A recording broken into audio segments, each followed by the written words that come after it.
आदाब, नमस्कार। आप सभी को संदीपन का ढेर सारा प्यार। तो दोस्तों, शाम के बज चुके हैं 7, हम और आप हो गए हैं साथ। तो आइए करते हैं अनकही कहानियों की शुरुआत। आज मैं आपको सुनाने जा रहा हूं हमारी मंडली की सदस्या श्रीमती प्रगति टिपनिस जी की लिखी कहानी। सुन लो जरा मेरी भी जुबानी। मैं तुमसे जब पहली बार मिला था, तुम्हारे जोश और मस्ती ने मेरा मन मोह लिया था। देखो, मैं तुम्हारी तरह तेज बुद्धि तो हूं नहीं, इसलिए यह भूल गया कि वो कौन था जिसने तुम्हारी कौम से यानी मनुष्य जाति से मेरा परिचय कराया था। तुम्हारे इर्द गिर्द फैला जिंदगी का जाल, आंखों को अंधा कर दे ऐसी चकाचौंध और कभी न रुकने वाली तुम्हारी भाग दौड़ ने मुझे कुछ ऐसा प्रभावित किया कि मैं सोचने लग गया कि एक ये जिंदगी है जीवन से भरी और एक हमारी बिल्कुल निरस। मैंने तभी तुमसे दोस्ती करने की ठानी और एक से दूसरे और दूसरे से तीसरे करता तुमसे जुड़ता ही चला गया। तुम लोग भी मुझे बड़ी आसानी से अपनाते चले गए। लेकिन ये क्या, जिन सबसे खींचा मैं तुम तक आया था, तुम उन सब पर ताले लगाने लगे। न रह गई वो दौड़ धूप वाली जिंदगी और दौड़ती सड़कें, वो बच्चों की किलकारियों से गूंजते पार्क, वो नए साल के स्वागत में संवरे शहर।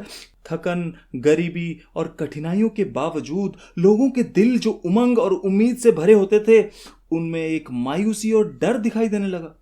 मेरे आते ही जैसे वे सब चीजें जिनसे आकर्षित होकर मैंने तुम्हारे बीच रहने का फैसला किया था, मानो गायब होने लगी।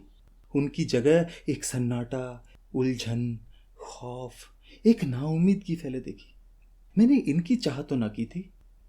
मैं पहले भी कह चुका हूं कि मैं तुम्हारी तरह इल्मो अदब से वास्ता नहीं रखता हूं, लेकिन कुछ दिनों की तुम्हारी संगत और बदलते परिवेश ने मुझे सोचने पर मजबूर कर दिया कि आखिर इस फेर बदल की वजह क्या है। जब मैं बात की तह तक पहुंचा तो पूरी तरह से हिल गया। मैं तो बड़ी नेक दिली और दोस्ती के जज्बात के साथ तुम्हारी तरफ बढ़ा था और बन गया तुम्हारी बर्बादी का कारण।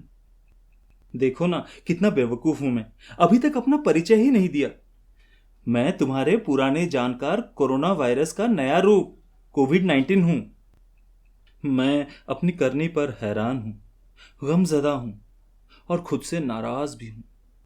मुझसे तुम्हारी ये बेबसी और ये बेचैनी देखी नहीं जाती। मैं ठहरा बहुत ही निचले स्तर का प्राणी। ये मेरे बस की बात नहीं कि मैं खुद तुमसे दूर होने की तरकीब सोच लूं। अपनी दोस्ती और तुम्हारे साथ बिताए अच्छे वक्त की खातिर मैं खुद को मिटाने और तुमसे जुदा होने के लिए तैयार हूं। लेकिन यह काम मैं तुम्हारे मदद के बगैर नहीं कर सकता। मुझे तुम्हारे संकल्प और कर्मठता पर पूरा भरोसा है। फिर भी मैं यह दुआ करता हूं कि तुम्हें जल्दी से मेरा तोड़ मिले और मुझसे निजात पाकर तुम्हारी जिंदगी की खोई रंगत लौटे। मैं जल्दी ही तुमसे बिछड़ जाऊंगा, पर जाने के पहले अपने कुछ अनुभव तुम्हारे साथ साझा करना चाहता हूं। मैं अलग अलग जगहों पर बेशुमार किस्म के लोगों से मिला। देखने और रहन सहन में अलग होने के बावजूद मुझे तो सब एक से ही लगे। सबने मुझे एक सा ही अपनाया।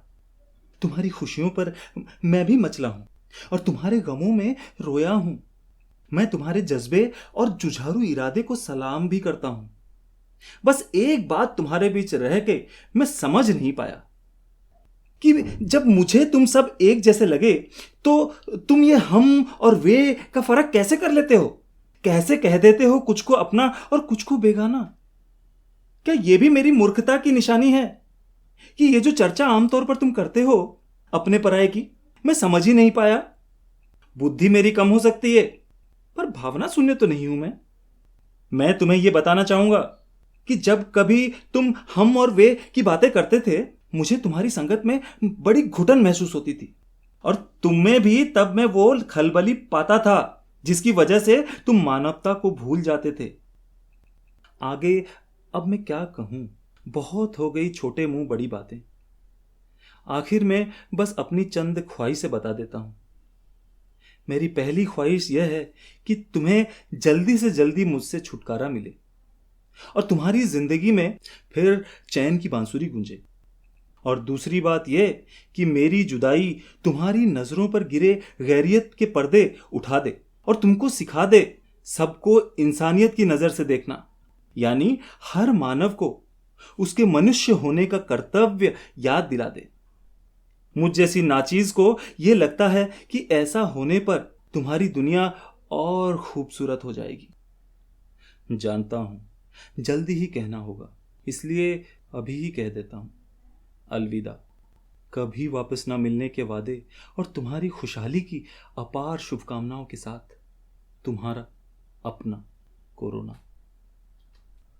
सच में इस छोटे से जीव ने कितना कुछ बदल दिया है। परिवार से लेकर परिवेश तक सबका ख्याल रखना, भाग दौड़ भरे जिंदगी से हटकर अपने और अपनों के बारे में सोचना और पूरे मानव जाति को एक स्तर पर लाकर एक होकर सोचने पर मजबूर कर दिया है। तो दोस्तों, ये थी हमारी 5वीं कहानी। कल फिर मिलेंगे इसी समय इसी जगह अनकही कहानियों के साथ। खुश रहिए, सुरक्षित रहिए। नमस्कार।